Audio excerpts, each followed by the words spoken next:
ve yaxınlaşdıq sona. Bir il idi bizim təhsilimiz davam edirdi. Uşaqlarla yazmağı, toplamağı, hesablamağı, oxumağı, hər bir şagirdə lazım olanları öyrəndik və yeni mərhələ olmaq üçün mütləq nəsə öğütülməlidir. Bu qapı öğütülməlidir. Məktəbə qədərə bugün sondur. Uşaqların bir əziyyətinə görə onlar bax belə sertifikatlarla tərtib olunurlar. Sertifikatlarla və müəllimlərin onlara ürək sözləri var. Bunu isə evdə oxuyanlar.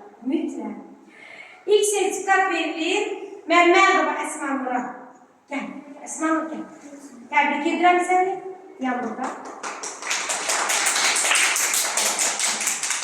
Bir çəkilsin.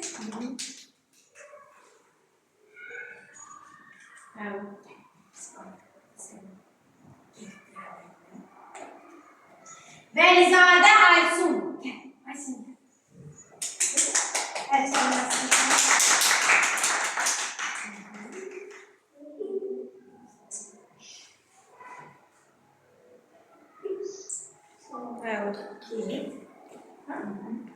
Səfərov Elman.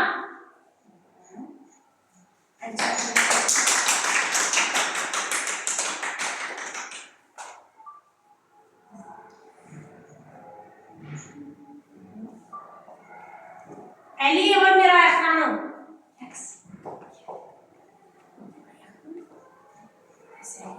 Evdə oxuyasın.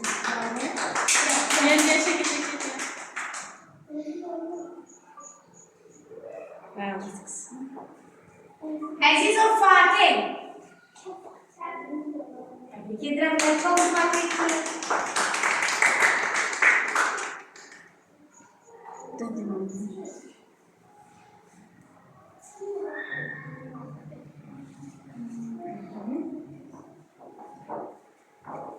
Və sonuncu sertifikatımız Qurbanova Banu. Buyursun. Təbrik edirəm Banu. Təbrik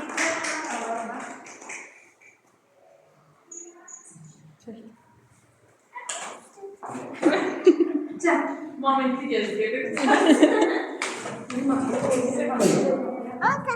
Yo, hamı taxım. İndi atacaqsan. Sənə verin. Belinda. Çəkil.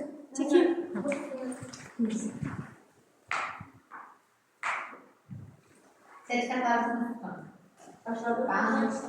Ay da, bunu tut görüm.